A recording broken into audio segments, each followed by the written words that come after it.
Hello everyone, स्वागत है आप सभी का हमारे यूट्यूब चैनल हिंदी हब पर। तो कैसे हैं आप सभी? मैं उम्मीद करती हूँ सारे बच्चे ठीक होंगे और अपनी अपनी पढ़ाई कर रहे होंगे।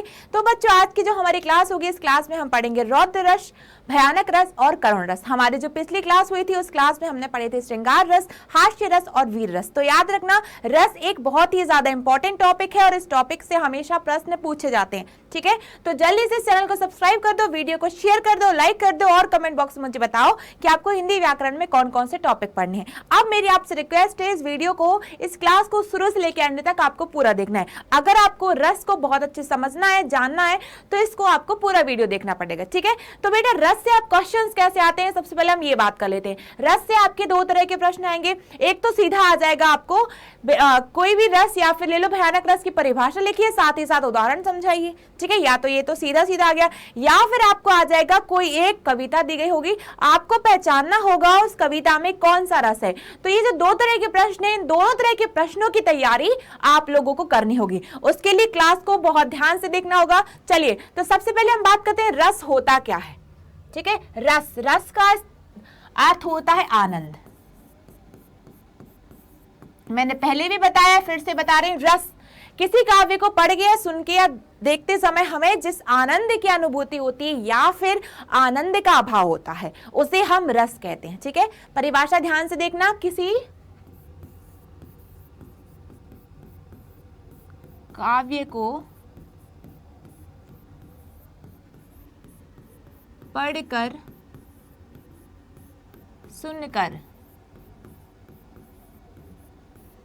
या देखकर, किसी काव्य को पढ़कर, सुनकर या देखकर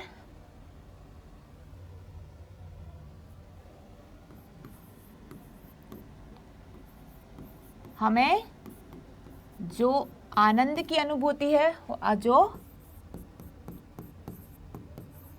आनंद की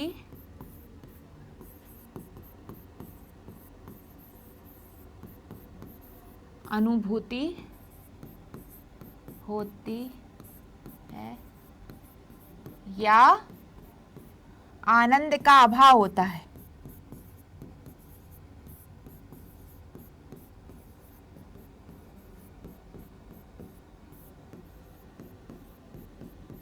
उसे हम रस कहते हैं। ठीक है, ध्यान रखना, किसी काव्य को पढ़कर, सुनकर, देखकर दर्शक, पाठक या फिर श्रोता को जो आनंद की अनुभूति होती है या फिर आनंद का अभाव होता है, उसे हम रस कहते हैं। ठीक है, रस आपके होते हैं, रस के चार अंग होते हैं। चार अंग होते हैं, याद रखना। कौन कौन से? स्थायी भाव, विभाव, अनुभाव और संचारी भाव। ठीक है, इस तरह से आपके रस के चार अंग होते हैं। अब याद रखना, रस के अंग चार होते हैं और प्रकार 11 होते हैं।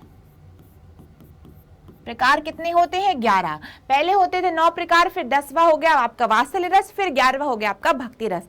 इस तरह से आपको याद रखना है, रस, रस के प्रकार, रस के अंग। रस के सिर्फ 4 अंग होते हैं, स्थायी भाव, विभाव, अनुभाव और संचारी भाव, और रस के 11 प्रकार होते हैं। ठीक है, यहां तक किसी को कोई कंफ्यूजन हो तो कमेंट बॉक्स में जरूर बताना। ठीक है, चलिए अब हम बात कर रहे हैं रौद्र रस की। रौद्र रस, रौद्र का स्थायी भाव होता है क्रोध। ठीक है, रौद्र का स्थायी भाव होता है क्या? क्रोध। किसी काव्य को पढ़कर, किसी काव्य को पढ़कर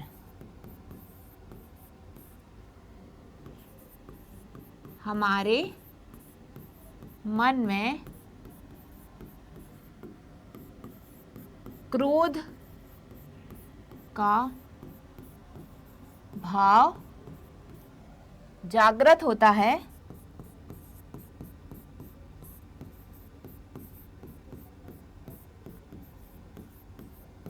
और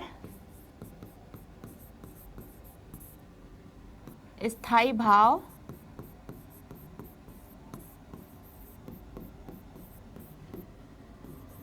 अनुभाव एवं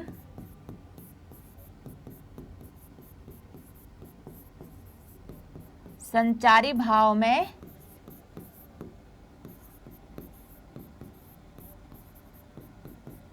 मिल जाता है तो वहां रौद्र रस उत्पन्न होता है। कौन सा रस? रौद्र रस।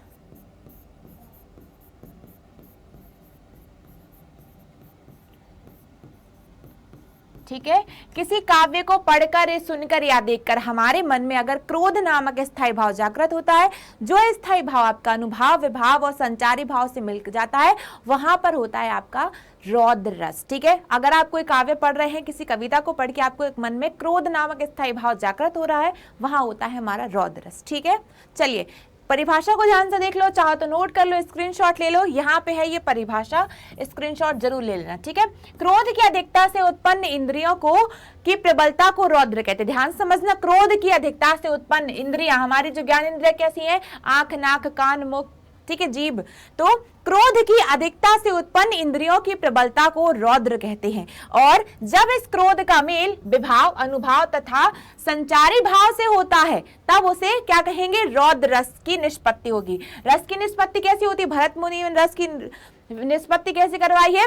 जब स्थायी भाव, अनुभाव, विभाव और संचारी भाव मिल जाते हैं तो वहां पर होता है आपका रस की निष्पत्ति। अब यहाँ पे स्थायी भाव क्या हो गया? स्थायी भाव हो गया आपका क्रोध। रौद्र रस है तो स्थायी भाव होगा आपका यहाँ पे क्रोध। सॉरी, तो जब स्थायी भाव रौद्र, क्रोध जब विभाव, अनुभाव और संचारी भाव से मिलता है तो वहां पर होता है हमारा रौद्र रस। जल्दी से इसकी परिभाषा को नोट कर लो या फिर चाहो तो स्क्रीनशॉट ले जाना। ठीक है, चलिए अब सबसे पहले हम रौद्र रस का उदाहरण देखते हैं। उदाहरण को बहुत ध्यान से समझना। क्या होगा? श्री कृष्ण के सुन वचन अर्जुन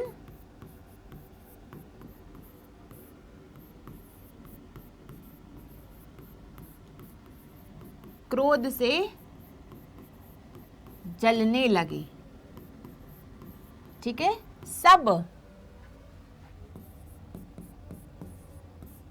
शोक अपना भूल कर करतल युगल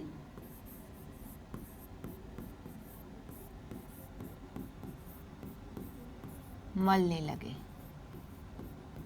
ठीक है, श्री कृष्ण के सुन वचन अर्जुन क्रोध से जलने लगे, सब शोक अपना भूल कर करतल युगल मलने लगे। ठीक है, अर्जुन क्रोध से जलने लगे। यहाँ इस काव्य को पढ़कर क्रोध की बात हो रही है, तो क्रोध की बात हो रही है तो जो ये जो उदाहरण ही ये होगा आपका रौद्र रस का उदाहरण। ठीक है, रौद्र रस की परिभाषा सबने नोट कर ली, जल्दी से उदाहरण याद कर लो। याद रखना, आपको परिभाषाएं हमेशा उदाहरण सहित ही याद रखनी है, क्योंकि आपकी परीक्षाओं में उदाहरण सहित परिभाषा पूछी जाएगी। ठीक है, तो क्या हो गया? किसी काव्य को पढ़कर, सुनकर, देखकर अगर आपके मन में क्रोध नामक स्थायी भाव जागृत होता है और जब ये स्थायी भाव अनुभाव, विभाव और संचारी भाव से मिल जाता है तो वहां होता है रौद्र रस। जब क्रोध का भाव जागृत हो रहा है तो यानी रौद्र रस। उसका उदाहरण क्या होगा? श्री कृष्ण के सुन वचन अर्जुन क्रोध से जलने लगे, सब शोक अपना भूल कर करतल युगल मलने लगे। ये होगा हमारा रौद्र रस का उदाहरण। ठीक है, सीधा सीधा अगर पूछा जाए रौद्र रस की परिभाषा और उदाहरण, तो आपको यही परिभाषा लिखनी होगी, यही उदाहरण, तब आपको पूरे में से पूरे नंबर जरूर मिलेंगे। ठीक है, चलिए दूसरा उदाहरण हमारा, उस काल मारे क्रोध के तन कांपने उसका लगा, मानो हवा के जोर से सोता हुआ सागर जगा। यहाँ पे क्या आ रहा है? क्रोध। ठीक है, उस काल मारे क्रोध के तन कांपने उसका लगा। क्रोध के कारण उसका जो तन है, तन मतलब होता है शरीर, क्रोध के कारण उसका शरीर कांपने लगा और मानो हवा के जोर से कोई सोता हुआ सागर, सागर मतलब होता है समुद्र, उसके क्रोध से क्या हुआ? समुद्र भी जाग उठा। ठीक है। तो इस कविता को पढ़ के हमें क्या समझ आ रहा है, इस कविता में क्रोध की भाव भंगिमा व्यक्त की गई है। तो यहाँ पर हो जाएगा हमारा रौद्र रस।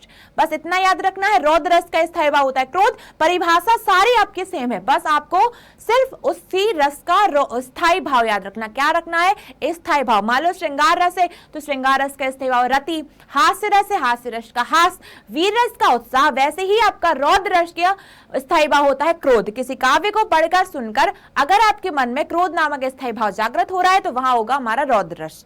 ठीक है, ये हो गया हमारे 2 उदाहरण। चलिए अब हम बात करते हैं भयानक रस की। बिल्कुल वैसे ही किसी काव्य को पढ़कर अगर हमारे मन में भय नामक स्थायी भाव जागृत हो रहा है वहां होगा हमारा भयानक रस। ध्यान से सुनना, किसी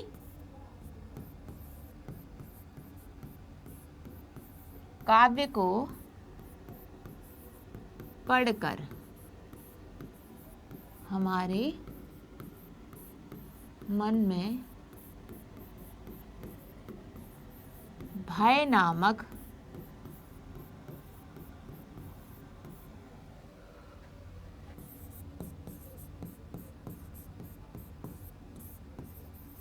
स्थायी भाव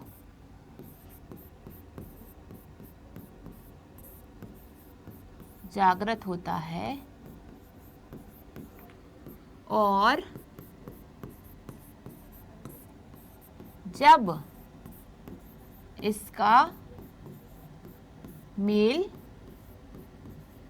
विभाव अनुभाव और संचारी भाव से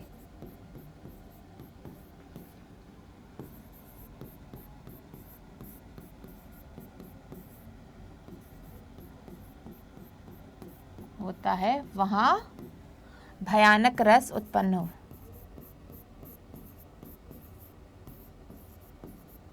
भयानक रस उत्पन्न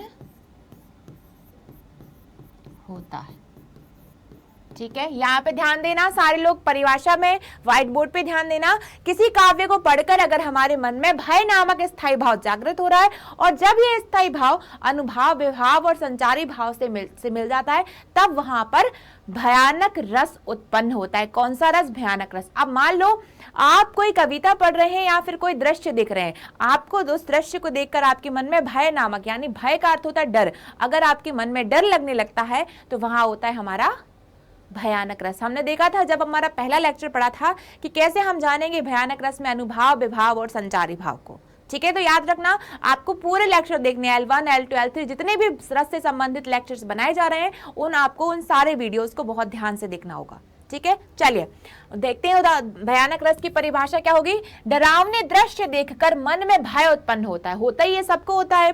जब भय नामक स्थायी भाव का मेल विभाव अनुभाव और संचारी भाव से होता है तब भयानक रस उत्पन्न होता है। ध्यान से सुनना, जल्दी से चाहो तो इसका स्क्रीनशॉट ले लो, मैं साइड हट जाती हूँ, या फिर चाहो तो वीडियो को पॉज करके आप इसको नोट्स भी बना सकते हो। ठीक है, डरावने दृश्य देखकर मन में भय उत्पन्न होता है जब भय नामक स्थायी भाव का मेल विभाव अनुभाव और संचारी भाव से होता है तब भयानक रस उत्पन्न होता है। कौन सा रस उत्पन्न होता है, भयानक रस। ठीक है, यहां तक क्लियर है। चलिए अब इसका उदाहरण क्या होगा। एक और अजगरी लखी, एक और मृगराज,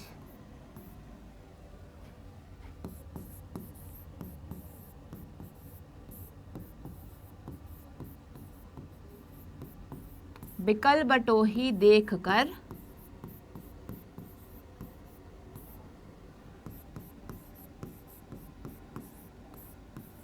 पर्यो मूर्छा खाए। ठीक है, तो यहाँ पे क्या है कि कोई एक राहगीर बटोही, बिकल बटोही देखकर, बटोही मतलब होता है राहगीर पथिक, तो एक राहगीर रास्ते से जा रहा था तो एक और उसने अजगर देख लिया, एक और मृगराज देख लिया अर्थात शेर देख लिया। तो अब जैसे ही उसने इन दोनों को देखकर लिख लिया तो वो वहीं बीच रास्ते में ही वो मूर्छित अर्थात बेहोश होकर गिर गया। ठीक है, तो इसको पढ़ के हमें क्या लग रहा है? भय, अजगर को देखकर और शेर को देखकर कौन सा भाव उत्पन्न हो रहा है? भय नामक स्थायी भाव जागृत हो रहा है, तो वहां पर होगा हमारा भयानक रस। ठीक है, जल्दी से स्क्रीनशॉट ले लो। एक और अजगर लखी, एक और मृगराज, बिटे बिकल बटोही देख कर परियो मूर्छा खाए। ठीक है, दूसरा उदाहरण है, विनय न मानत जलधि जड़, गए 3 दिन बीती, बोले राम सकोप तब, भय बिनु हो ही न प्रीति। ध्यान से सुनना, इसमें भी आपका भय नामक स्थायी भाव जागृत हो रहा है। विनय न मानत जलधि जड़, गए 3 दिन बीती, बोले राम सकोप मतलब क्रोध सहित, भय बिनु हो ही ना प्रीति, भय बिना कभी भी प्रीति प्राप्त नहीं होती है। ठीक है, तो ये उदाहरण भी होगा आपका भयानक रस का उदाहरण। ठीक है, चलिए अब बात करते हैं हम करुण रस। करुण रस का स्थायी भाव होता है शोक। करुण रस का स्थायी भाव क्या हो गया? शोक। किसी काव्य को पढ़कर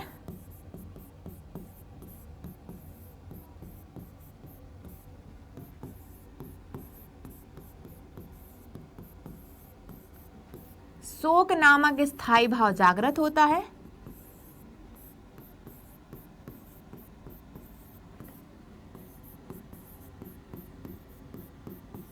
स्थायी भाव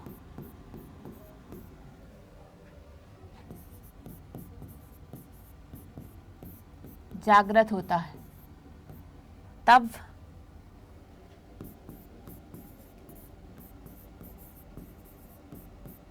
विभाव अनुभाव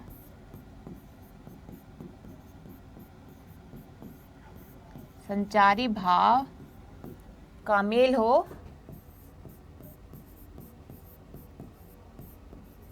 वहां क्या हो जाएगा हमारा? करुण रस। ठीक है, परिभाषा ऊपर आपको दिख रही होगी, ध्यान समझना। ये वाली परिभाषा आपको समझने के लिए बताई गई है।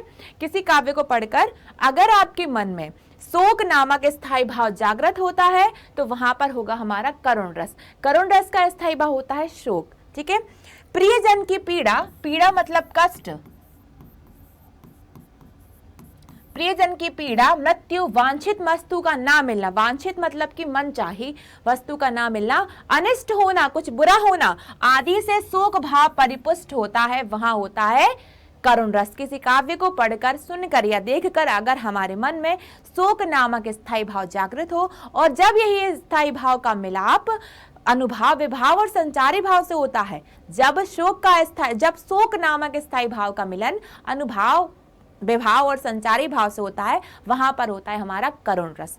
करुण रस का स्थायी भाव होता है शोक। कैसे? किसी के अगर हमारे कोई परिजन, हमारा कोई प्रिय व्यक्ति कष्ट में है, अगर किसी की मृत्यु हो गई है, अगर हमें अपना मनवांछित फल नहीं मिला है, अगर कुछ बुरा हो गया है, तो ऐसी परिस्थिति में व्यक्ति के मन में शोक नामक स्थायी भाव जागृत होता है, वहां होता है हमारा करुण रस। ठीक है, उदाहरण देखते हैं क्या लिखा है।